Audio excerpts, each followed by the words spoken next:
Truthspresso, episode 45. Face it, we all would rather sleep in this morning. That's why God gave us espresso, to kickstart our zombified corpses into hyperdrive.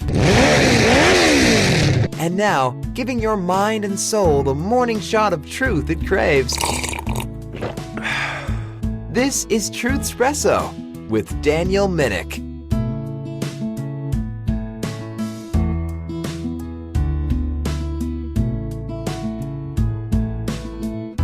Well, hello, this is Daniel Minnick, and welcome to Truthspresso.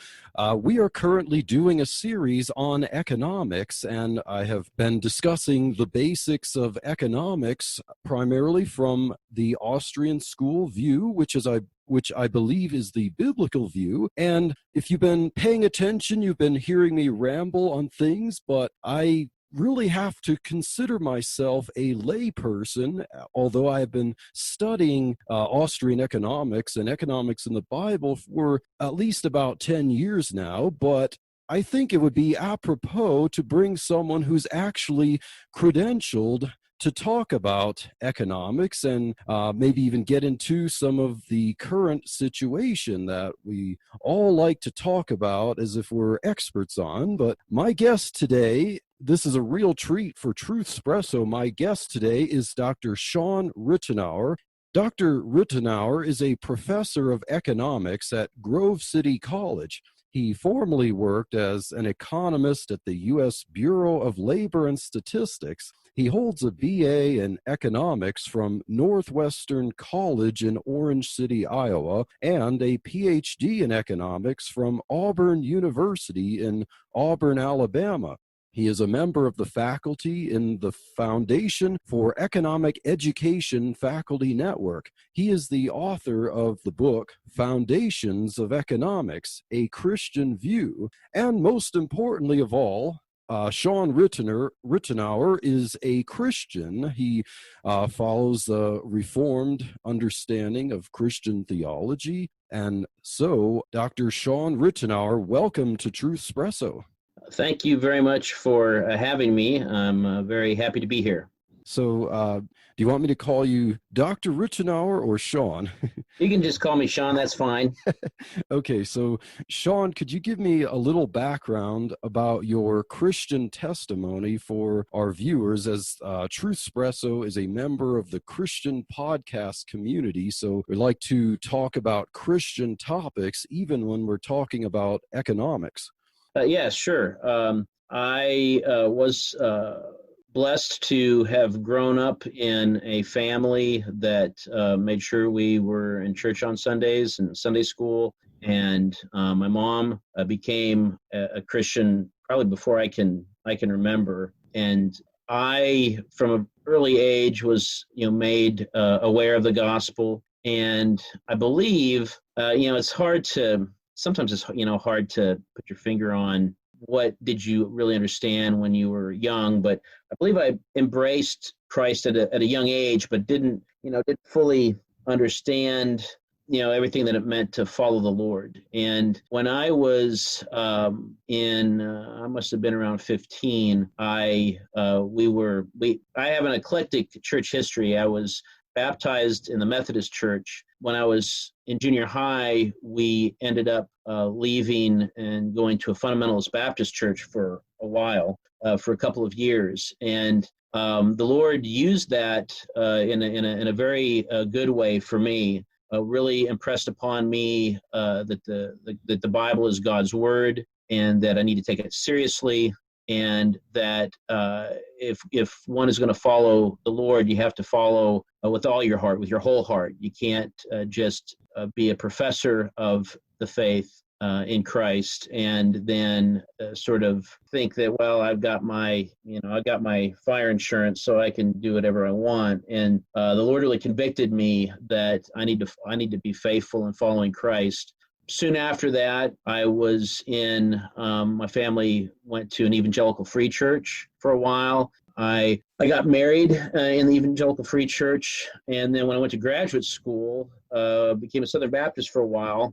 The whole time I became more, I went to college at Northwestern. Northwestern College was probably the most conservative of the three Reformed Church of America colleges that they have. And so I felt I got really good biblical instruction there. And really at that point was acquainted with the idea of developing a Christian worldview and applying Christian doctrine and integrating it with all other areas of life and all other intellectual disciplines.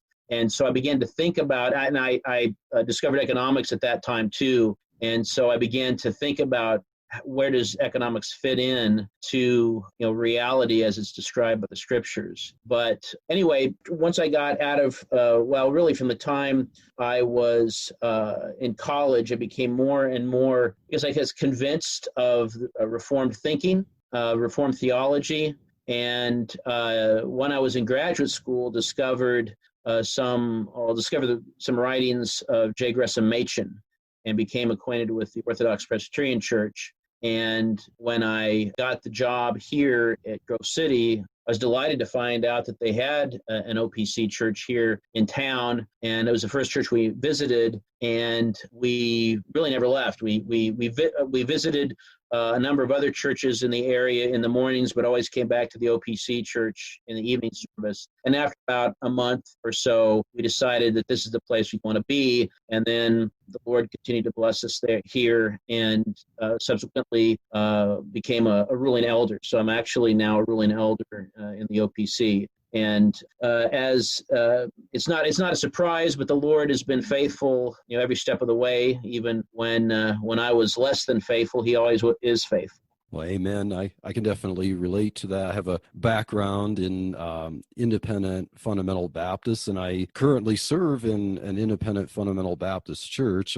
I do have a lot of affinity for the historical Reformed faith, and even though I've gotten into studying economics a lot, I've also taught adult Sunday school in several churches I've served in, been a member in over the years, and I've even taught a lot of deep theology about identifying Christ versus a lot of the Christological controversies of history, taught about Jehovah's Witnesses and things like that. And I, as an independent Baptist, I did have a lot of pressure as I was graduating high school to basically go into the ministry, like attend a Bible college and get a ministerial degree and become a pastor. But as I was graduating high school, I just figured that's not the route I wanted to take. And some people thought that I would make a good pastor. And, I have given a few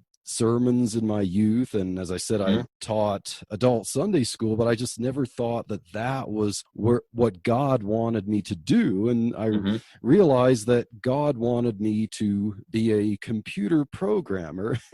And so I went to a Christian college to learn computer programming, and so that's what I do for my job. And I work in the mortgage industry, but I think that being a software developer in the mortgage industry has given me avenues really to talk about economics and what the Bible says about economics, even though that's not my profession. But so, Shawn, how exactly did you get into the field of economics? Like, why would that interest you? And what really got you to think that, yes, this is what I want to do with my life? I want to pursue a degree and a career in economics. That's a really good question. Yeah, it's interesting too, because a lot of times when people ask me if they don't know me, what do you do? And I tell them I'm an economist, or I teach economics. More often than you'd like to think, you get this kind of scrunched up face, and sometimes they even say, ooh.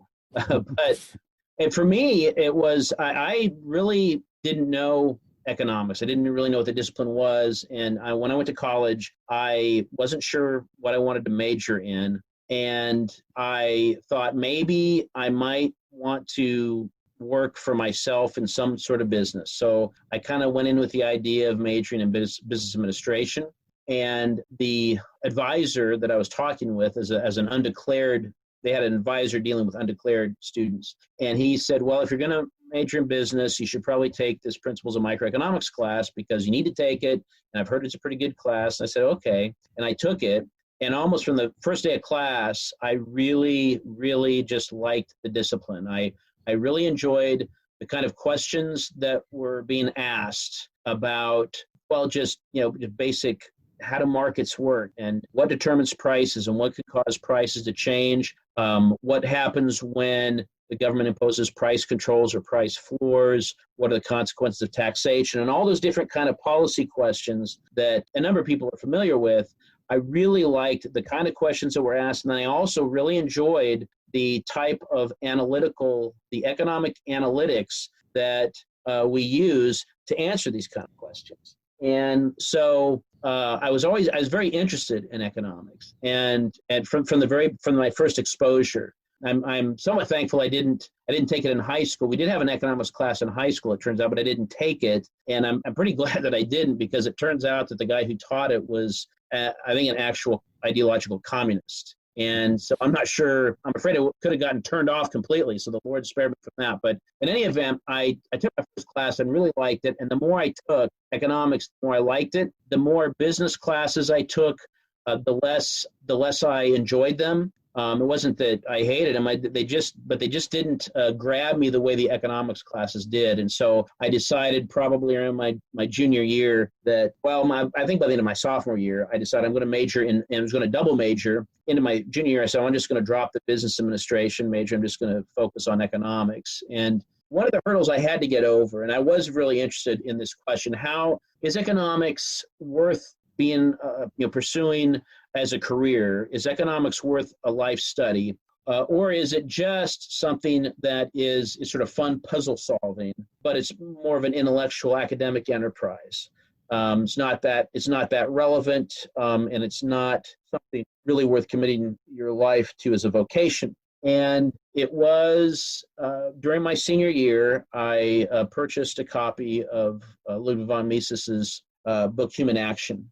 And it was beginning to read that book where sort of, in some sense, the foundation all fell in place. And the way Mises builds up economics from the ground up, it became very clear to me that, yes, this is something real. This is not, intellectual game playing that we start with a bunch of arbitrary assumptions, and then given the assumptions, we have this model, and then we work through the model, and that comes out with these neat conclusions that may or may not be true depending on our assumptions. Mises doesn't start like that. He starts from a very basic fact of that humans engage in purposeful behavior, and he goes up from there. And that, to me, was really very profound, because that is what I thought really was the same picture of man that we find in the scriptures, with recognizing the limitations that man has in terms of knowledge and in terms of moral nature. And from that point on, I became convinced, yes, economics is an area where we actually do pursue truth if we do it the right way. And so from that point on, that's what I wanted to do. I wanted to be an economist. I wanted to teach economics at the college level. And so by the time I graduated college, I knew I wanted to ultimately get a PhD in economics. I was sort of tired of school when I graduated a little bit, so I took. I didn't go right into graduate school. I spent 2 years working at the Bureau of Labor Statistics in Washington, D.C., and then I spent a little bit of time telemarketing and a little bit of time working at a large commercial bank in Omaha, Nebraska, in their credit card division. But then after I got married, I decided it's time to get back on the vocation path. So I went to graduate school at Auburn and got my PhD, and then it's been teaching economics ever since. So you mentioned that you worked at the U.S. Bureau of Labor and Statistics. Now that sounds like something really impressive to have on someone's resume. So did you enjoy your work there, or did you have any issues with working there at a government agency? Can you give us a little bit about your experience there and maybe some of the issues you encountered? Yeah, I went into the Bureau of Labor Statistics primarily because it was one of the few entities that were looking to hire someone for an economist position, with a bachelor's of economics. The vast majority of professional economics positions, they want at least a master's degree, but most of them want a PhD. And of course, I didn't have that. I just had a bachelor's degree, but they were advertising for bachelor's in economics. And so I thought, well, let's give it a shot.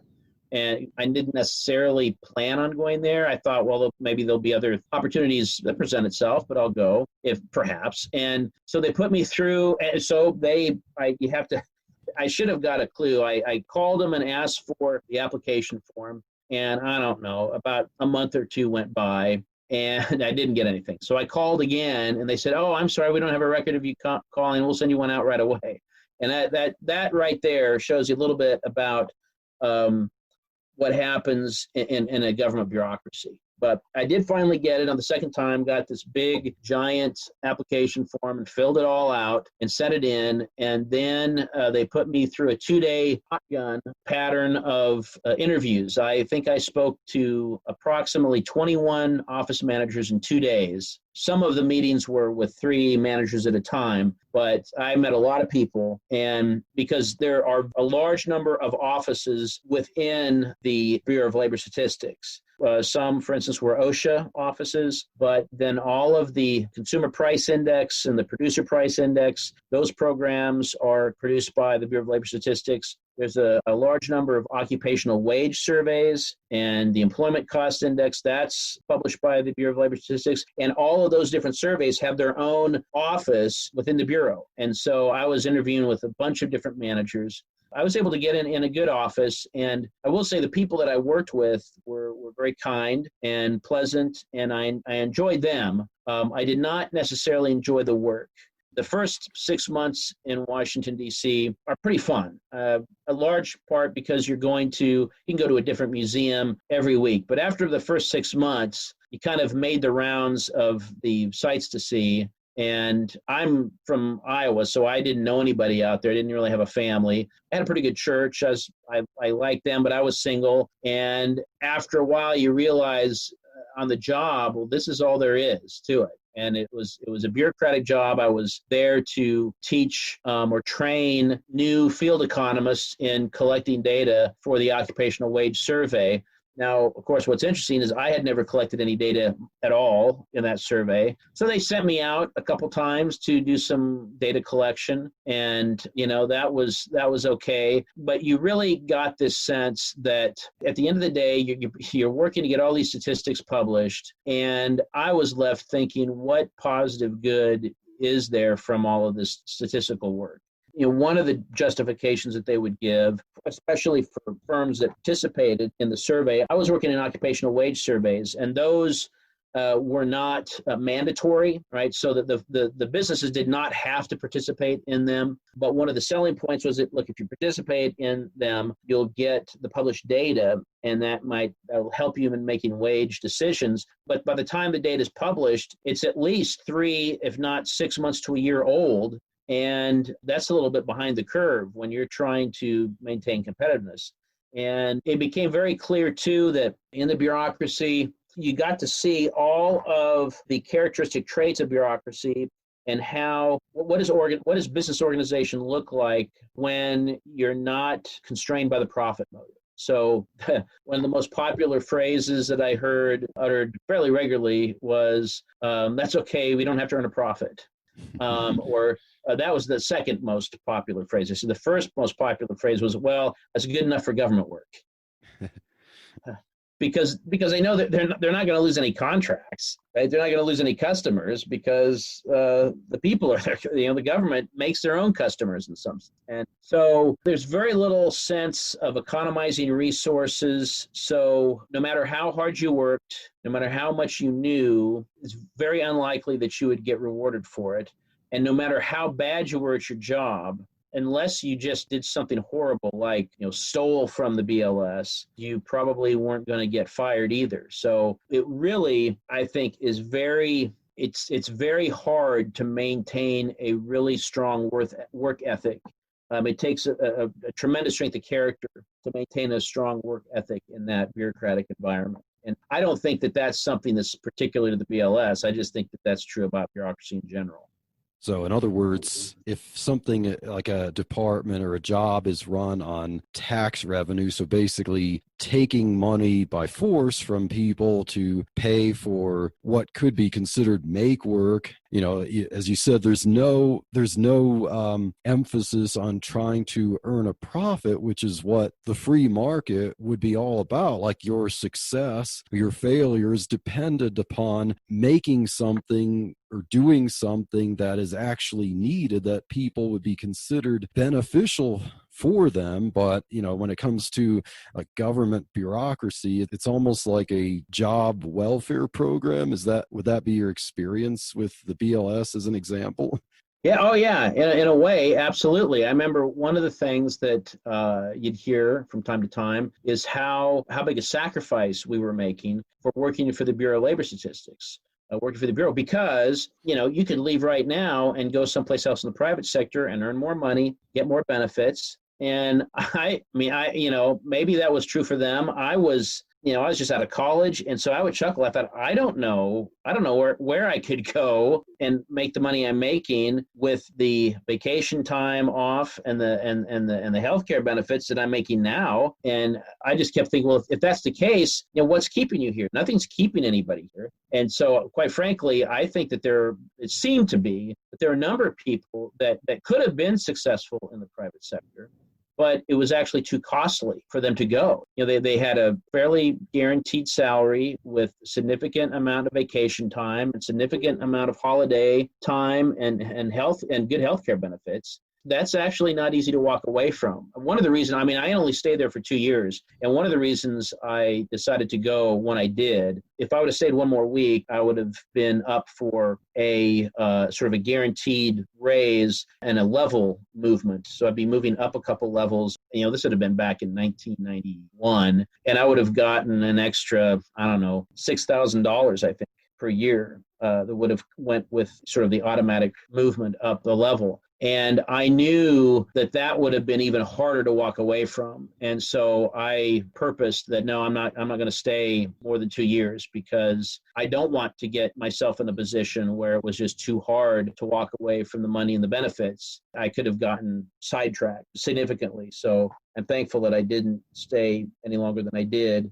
I have fond memories of the people I worked with. I am thankful that I have an experience of what the bureaucracy is like on the inside. So I think I can speak about the economics of bureaucracy with a little bit of, with some authority of experience, knowing what it was really like.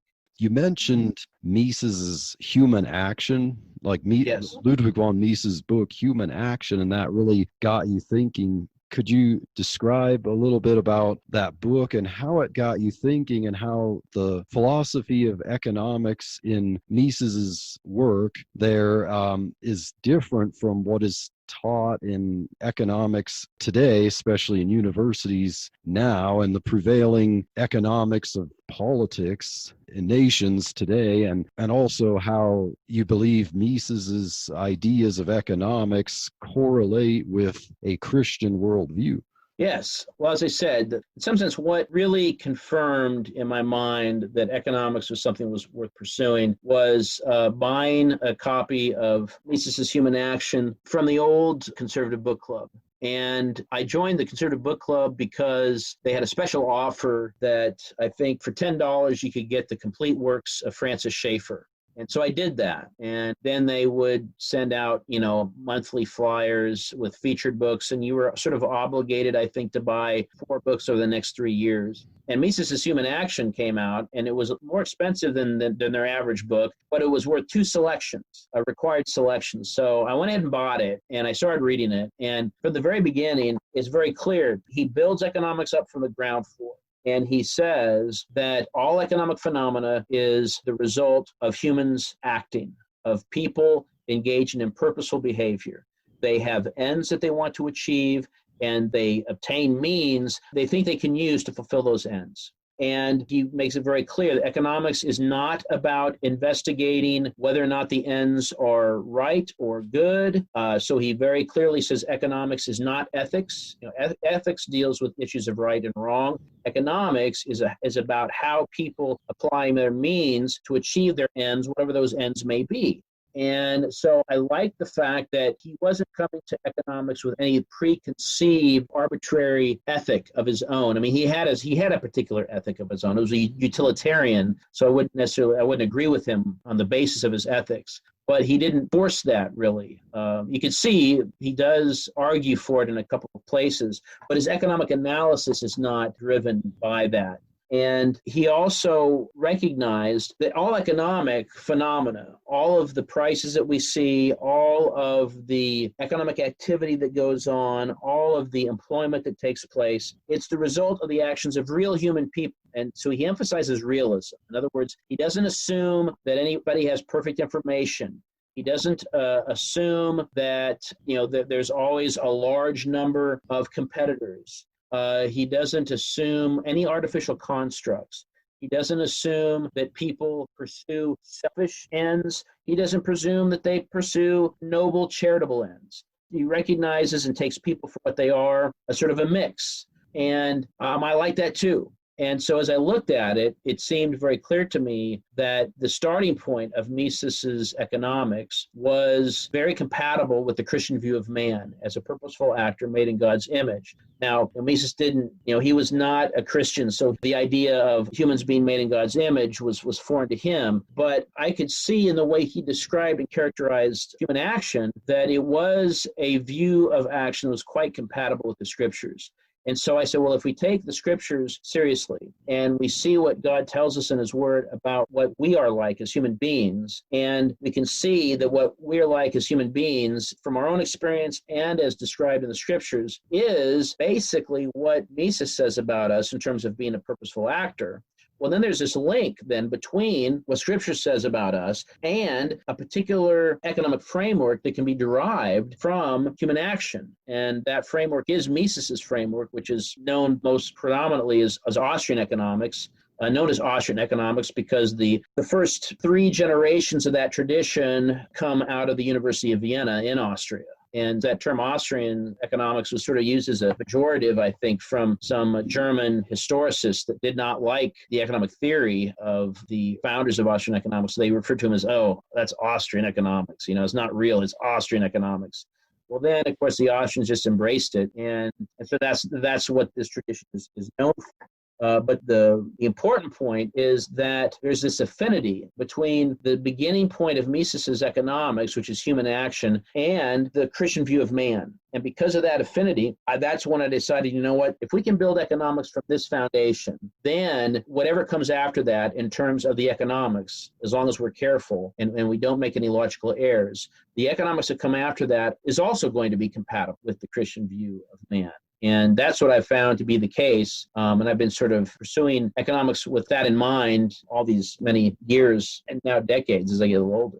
So you'd say that economics, especially as proposed by Mises and the Austrian school tradition, is kind of an extension of or at least a subset of anthropology in a way. So if we compare the way the Austrian school think of economics as anthropology, and isn't that kind of different from what we hear today taught in universities from other schools of thought, where economics is almost thought of like this hard math, and it's almost like it's some mechanical thing. But if economics is an extension or a part of anthropology, then, as you said, you'd see that economics is human action, that it lines up with the Bible, that we're really studying the actions of people here, and different people. As I think the Apostle Paul said that God is the one, he asked, who makes you to differ from one another? And we understand those differences that make us act. There's equality among humans as human beings, equal in the sight of God, but we all have our differences, and our differences are what make us interact and exchange and benefit each other. And so how does economics as anthropology, in your understanding, differ from what is taught in the universities today? Yeah, that's an excellent question. Of course, there is a spectrum within the modern university setting, but I would say primarily the Austrian approach of Mises that is, in some sense, whether he knew it or not, is it just an application of the Christian view of man in economics. And developing economics along those lines, you begin with not just an assumption. You begin with the fact that humans act, that humans engage in purposeful behavior. And since you're beginning with a known fact, that with that premise, then you can actually apply deduction, the laws of deduction, in deducing true principles. What are the implications of the fact that humans act? And again, we're not talking about economic man, this artificial construct, but real human beings. When a real human person acts, what are some principles that we can glean from that? And so we glean the fact that people have to choose between means because means are scarce. And so in choosing, they have to do one thing, but then they also have to choose not to do something else. And so that means that they have to evaluate and rank their ends. And so value is an implication of action. Benefit and cost, right? The benefit of whatever you receive from doing your action versus the cost. What do you give up by not doing something else, right? All those concepts are implied by human action. Because they're implications of real human action, those principles are really true as well. And so you get a much more, shall we say, robust body of knowledge that we are happy to embrace. The other sort of mainstream, general, conventional wisdom view of things is that we may have an idea that humans act purposefully or that humans choose between alternatives, but the way that the analysis is developed, it begins with models. It's modeling. So you begin with certain assumptions, maybe the assumption that people have perfect information, or the assumption that people receive utility or satisfaction from certain goods, and more is preferred to less. And there's an assumption that we can rank our ends. We don't appeal to these as true facts. We appeal to them as assumptions that we think are sort of like human behavior. And so you start with these assumptions, and then you represent economic relationships between variables in mathematical functions. That's typically, the profession has become heavily mathematized now. And so these economic relationships are represented as mathematical functions, and then you can engage in also making some further assumptions about the mathematical characteristics of these functions. You can do mathematical operations involving calculus and then, maximize utility or minimize cost or maximize profit. And as a result of going through these calculus operations, we can find equilibrium conditions that will show us, for instance, what is the equilibrium combination of two goods a consumer can purchase to maximize his utility given his budget. And so it will, you go through these mathematical operations and you come up with these equilibrium conditions, and then you say, well, okay, what happens if we relax or change one of the parameters in our model or one of the assumptions in our model, and then we get more results. And in some ways, if you start with assumptions that are close enough to reality, you get an analysis that looks sort of similar to a human action perspective. And for instance, you can say, prices are driven by supply and demand, the buyers and sellers, and there's an equilibrium price of so-and-so, and that looks similar to what you arrive at in the Austrian analysis of prices as well, that it's the actions of the buyers and sellers that as they negotiate, they hammer out a market clearing price where everybody who wants to buy at that price can, everybody who wants to sell at that price can, and superficially they look very similar, but how they get there and the foundations they're built upon is noticeably different. The typical models are not meant necessarily to represent reality or to look like the real world in which we live. They are meant to demonstrate, does this model have equilibrium characteristics that are stable and that then we can quote unquote test with data, wherein because the Austrian economic analysis is built on reality of human action, we don't have to test our conclusions. As long as we don't make any logical errors, the conclusions necessarily will be true as well. And so I was always one in school when someone came to a conclusion, I always wanted to say, why? Why is it the case? How do we know this? And with the Austrian perspective, you can go all the way back. You can, at every statement, say, well, why is the price where it is? Well, it's because of the preferences of the buyers and the preferences of the sellers. Well, what would happen if the price was higher? Well, the buyers would buy less. Why? Because of the law of marginal utility, which says that if the quantity of the good increases, the marginal utility of the good falls. Well, why is that the case? Well, it's because of the nature of human action. Oh, okay. Well, why is that important? Because that's what humans are. By nature, they act. And so you can go back to the very foundation of the analysis, and there's a causal link that links the foundational premise with all of the rest of the economic laws that we're actually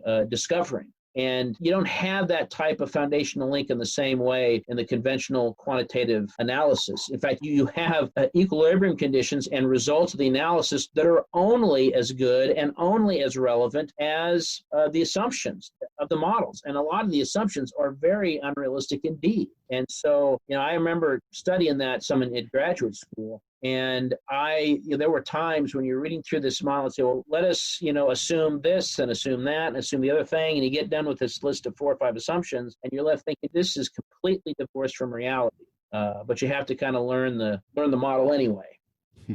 Yeah, so some of these models where it's like they use big aggregates. I know, was it John Maynard Keynes who proposed the C plus I plus G equals Y, or you have Yes. like a formula where it's like you have a variable for capital, but it's not like all capital is good capital, or a variable for investment, but it's like not all investment is good investment. And, when you have like spending, it's like, well, obviously not all spending is created equal. And so it's kind of hard with these formulas like that to say that the output, even if you have a larger number, like when you have what's reported as GDP for a nation, like we think about back in World War II, as I think as economist Robert Higgs pointed out, that the wartime prosperity, is not an accurate representation, or wartime spending was not an accurate representation of prosperity. And because these formulas show a big number at the end, well, look at all that prosperity because we have a lot of spending. But were people really prosperous during World War II when we had a lot of the,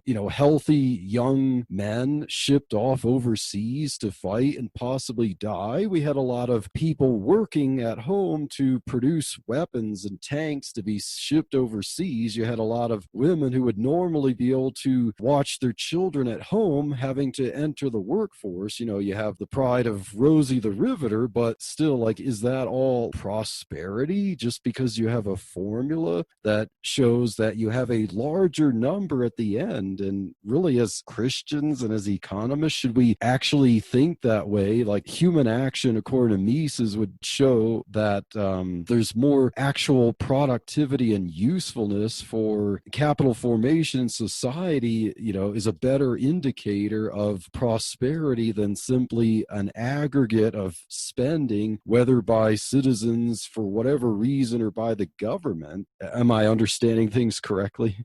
Yeah, I would say basically you're right on. All GDP is a number that essentially tracks spending.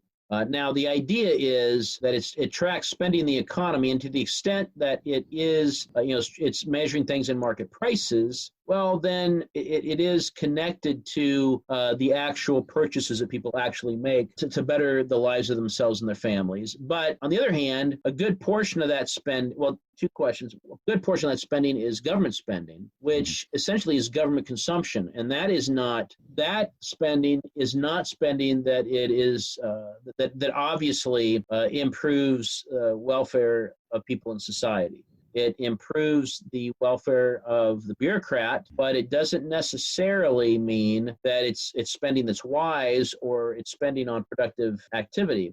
In fact, you could almost bet the opposite, because if people wanted that activity, they wouldn't have to have the government do it. They would voluntarily do it. And so you've got that issue. And then additionally, you're quite right that the GDP figures are very much, it's very much an aggregative statistic. So it's a sum of consumption spending and investment spending and government spending minus exports.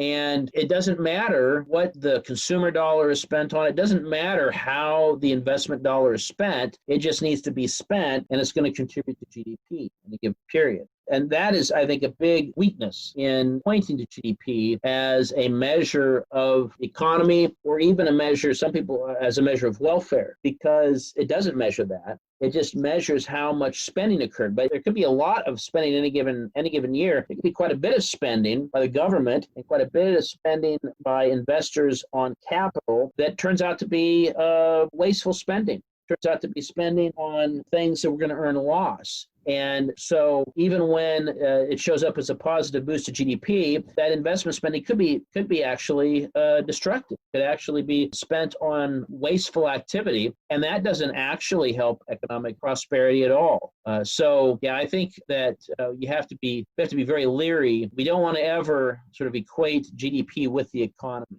So basically, like paying someone to dig a ditch and then paying someone else to fill it back in, the spending on both of those would be counted toward gross domestic product, which would, like say, if you were to spend a lot more on that, you could actually end up with a larger number and say, wow, look at how successful, look at how our economy grew this year. So as you said, spending in these aggregates can represent a destruction of wealth in some of the accounting rather than actual useful, productive wealth.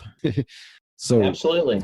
So I want to get back to my next question. I want to get back to the Bible and Austrian economics as it relates to other schools of economics. So in the 10 Commandments in Exodus 20 verse 15, we have thou shalt not steal. So the Bible clearly seems to support the idea that people actually own things. They have private property. And verse 17, thou shalt not covet thy neighbor's house, thou shalt not covet thy neighbor's wife, nor his manservant, nor his maidservant, nor his ox, nor his donkey, or anything that is thy neighbor's. And so part of the Decalogue is this command not to steal, but then finally not to covet, which is to desire what other people have, that you either have no right to it or you have not earned it. And it's interesting that the Bible says a lot about covetousness. The Apostle Paul in Romans 7:7 said that he didn't even realize that he was a lawbreaker until he realized that the law said, thou shalt not covet. Ephesians 5:5, Colossians 3:5 equate covetousness with idolatry, which really makes covetousness a violation of both tables of the law. Right.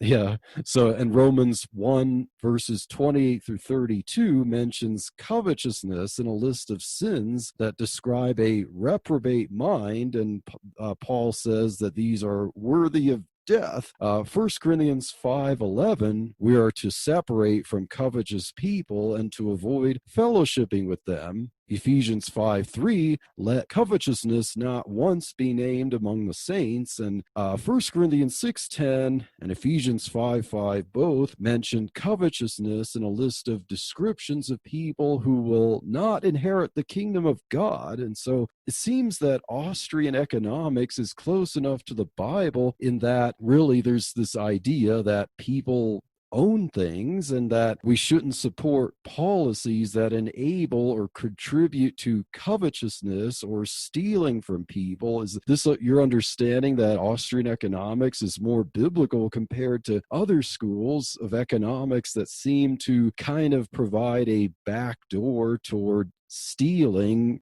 allegedly to improve the economy?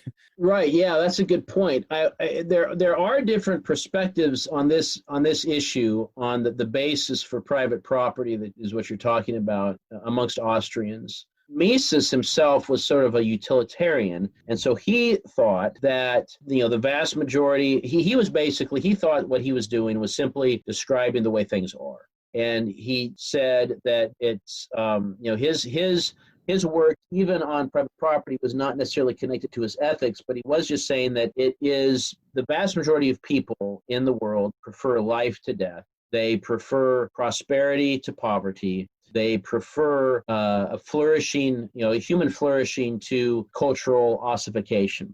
And he thought that the achievement of civilization is the result of the market division of labor and capital accumulation. And those two pillars, if you will, division of labor and capital accumulation, work together to allow us to build a civilization and for people to live in society with one another and to participate in what we would call human flourishing. Now, all of that activity has to be coordinated somehow, right? It doesn't just happen automatically like the models would have us speak. Human beings have to allocate resources certain ways. Now, how do we do this? We've seen from socialist experiments that it's bound to fail. Socialism is bound to fail. They can't do it efficiently. But entrepreneurs do it efficiently. Right? We use entrepreneurs, and these entrepreneurs use market prices to calculate profit and loss, and hence they have a way to direct scarce factors of production, scarce land, labor, capital goods towards the production of goods that are most highly valued in their use.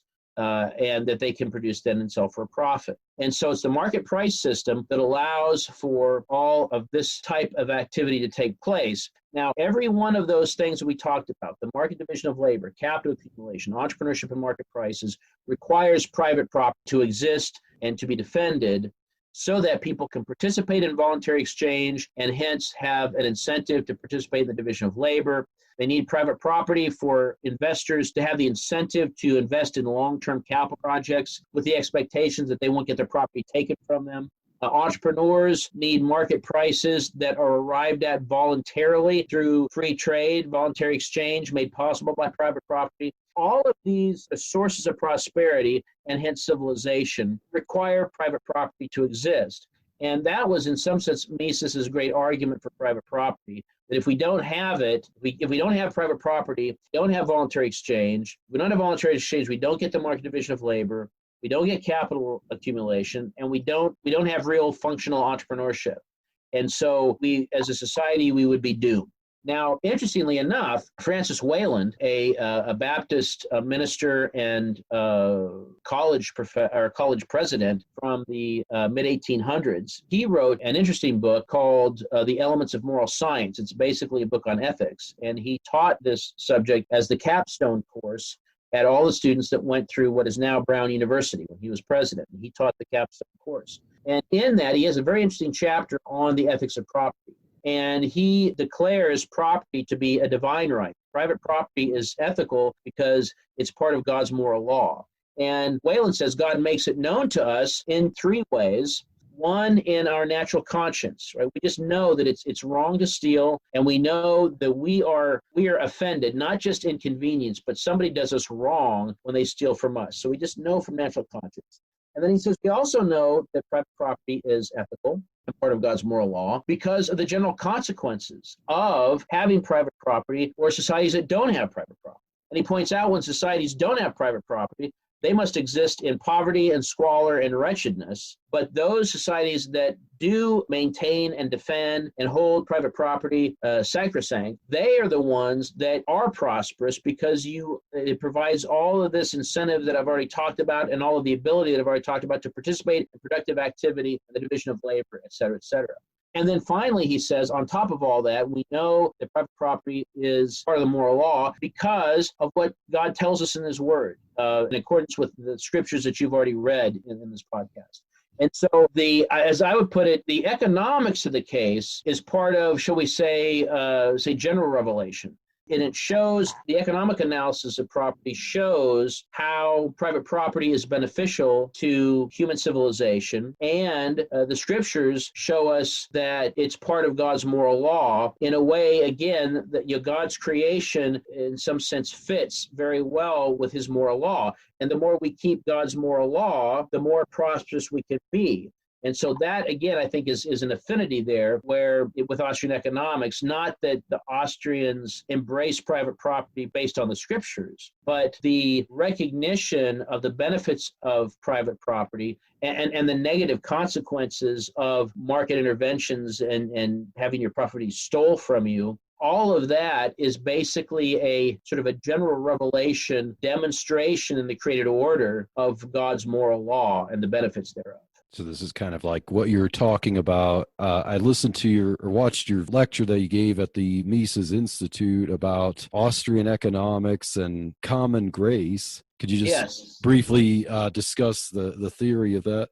Sure. Yeah, I would say that common grace is this idea that an understanding of common grace is an understanding that God is gracious. God is gracious in a special way, in a saving way, to those people He saves. But then He's also gracious to people in general by, for one, not wiping us off the face of the earth the minute we sin, but allowing us to live and breathe. That's grace. He would be perfectly justified in having us experience His wrath right now, but He graciously allows us to live, and He allows us to participate in some of the benefits of life. And part of the benefits of life is discovering certain aspects of His creation. And I would argue that that's essentially what happened with Mises.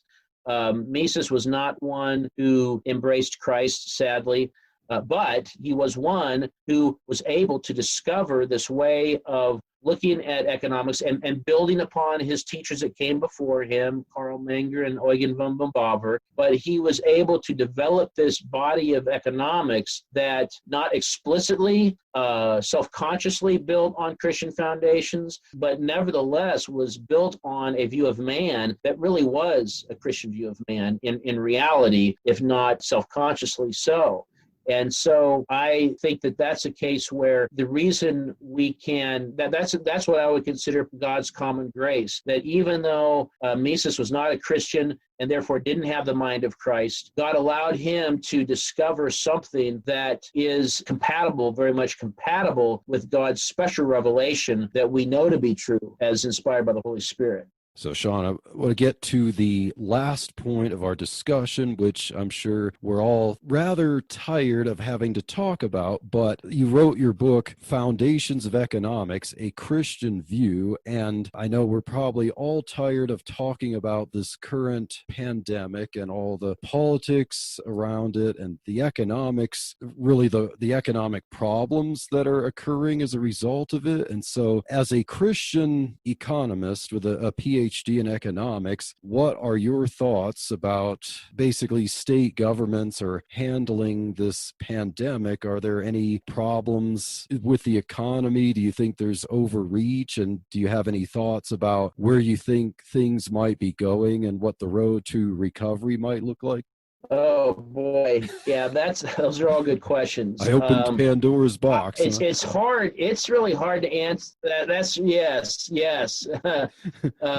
It's really difficult to give a definitive answer because in many ways this is really unprecedented. I mean, this full, almost full, I'm not complete, but a significant lockdown of the economy has never really been tried before, at least in a market society. But in essence, I mean, it's as if the government has just decided that it's worth it to just restrict the production of all sorts of economic goods. And I think that, I mean, it's very strange because on the one hand, okay, obviously right now you have loads of people thrown out of work, unemployment applications zoomed into the stratosphere, highest level perhaps ever, and so that can't be good. The government just passed a $2 trillion stimulus package. And so $2 trillion is going, with a T, is going to be injected into the economy.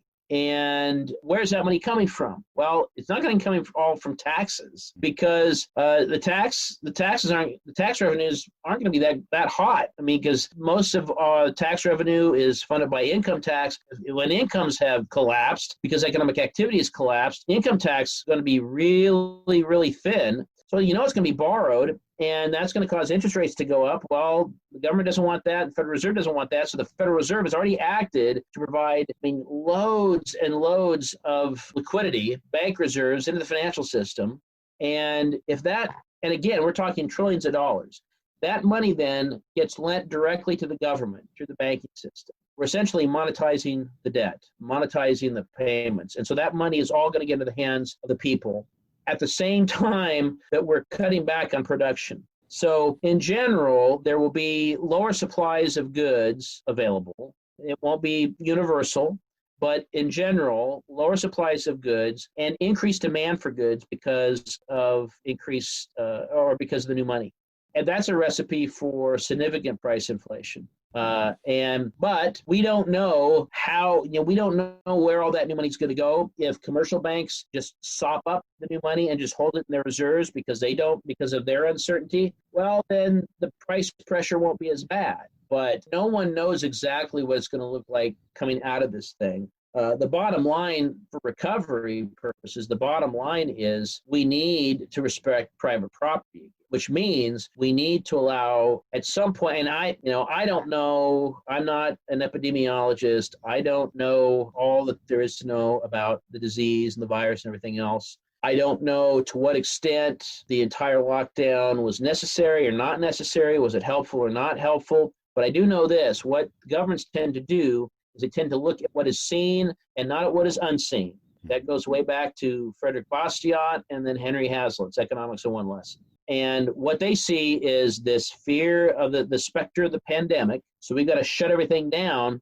What they don't see, what they don't think about long term is the consequences. What are the economic consequences of this? And they're not pretty. We know, historically anyway, that on average in the United States, for every 1% that unemployment increases, the suicide rate goes up by 1%. And if you got a bunch of people who are out of work, they don't know when this is going to end, they're in isolation, and they don't have a very good support network, they can become depressed, they can do very destructive things. And it's just, those are the kind of things that I think people sort of forget about. They see, we want to prevent the pandemic, but there's a significant amount of cost, economic cost, and then just cost in human life and human flourishing that tends to be discounted. And I don't really think there's not a good scientific way of making these comparisons. Nobody should be under the impression that it's painless. And nobody should just assume that, let's suppose that in a month this all goes away. No one should assume that, okay, when we start up again, everything's going to go back to normal. Everything's going to go back to the same way it was. Because some people may be able to get their debt restructured, but other people aren't going to be able to get their debt restructured. And those people are going to be bankrupt and insolvent. They're not going to get their capital back. And so they're just going to be out of work forever. They're going to have to participate again in the resaving and the rebuilding up of capital. But it becomes harder because the government has already given significant purchasing power to other people who are out there directing resources towards themselves. So I think the technical term for it is a mess. That's an economic term, yeah. That's right. And it's hard to say we don't know exactly what's going to happen because there's a whole host of variables. Like I said, the key variable is what are banks going to do with the new reserves? But even if we had some inkling about that, some of these actions are so broad and so, frankly, totalitarian that we haven't had experience with that in the past. So we know that restricting economic activity and constraining the division of labor is destructive. It's destructive of wealth. It's destructive of society and civilization. We know that significant monetary inflation is destructive, and we got both of those. So I would say if people are getting those stimulus checks, I would say don't blow them all in one spot. I would say hang on to them, try to build up some savings, try to get out of debt, because we don't know how bad this thing is going to be coming out the other end. But that's all speculation. Yeah, for sure. But it's interesting how with the stimulus checks, some of the politicians, what you suggested, saving them and trying to pay down your debts. It seems like most of the politicians expect that you need to basically blow it on consumer goods. Like I think I remember, was it Nancy Pelosi wanted to propose this digital wallet system and try to ram that through in an effort for the government to be able to give people stimulus money, but somehow digitally control how people use it. So to make sure that you can't spend it on paying off credit card debt or student loans or put it towards your mortgage or whatever, and you can't put it in a bank and save it. You've got to blow it on something, because somehow just blowing it on consumer goods is supposed to be what would stimulate the economy. So it's kind of interesting with the minds of some of these politicians when they don't think like an Austrian economist, or really like the way the Bible would propose things to work. Absolutely, they get it completely backwards. It goes right back to what you were talking about earlier. This mindset that what matters is spending, and especially consumption spending. Well, because consumption spending makes up roughly 69 to 70% of GDP, people think if we stimulate consumption, we're stimulating the big part of GDP. And they completely miss the point that what drives the economy is actual production. It's valuable production, and that requires saving and wise investment in the production of goods that people actually want. And so this idea that we're just going to keep the economy going by spending is also a recipe for relative impoverishment and economic destruction. Well, Shawn, I'd like to wrap up our discussion for this episode. Is there any thing that you would like to leave us with, or anything that you'd like to plug before we end our discussion? Oh, well, you had mentioned, I don't know, you mentioned my book very kindly. It's still for sale. You can get it in Amazon. I tried to write it in a way that the principles are not dependent upon any sort of time-sensitive example. The truth is truth for all time. So if you're interested in economics from a Christian perspective, I would humbly submit that my book, Foundations of Economics, is a good place to start. You also mentioned that I've written a lot. I'm a senior fellow with the Mises Institute. I've written a lot with them, so you could look at some of my writings there. I also have written for the Institute for Faith and Freedom here at Grove City College, and so that's a place you could maybe check out as well. Well, thank you, Shawn Ritenour, Dr. Shawn Ritenour, for being with us. And so I would like to encourage our listeners to check out Shawn Ritenour's book, Foundations of Economics. And I will provide links in the show notes for several of Dr. Ritenour's videos and lectures and your book. And, well, Dr. Ritenour, thank you for being with us, and God bless. Thank you very much. It's my pleasure.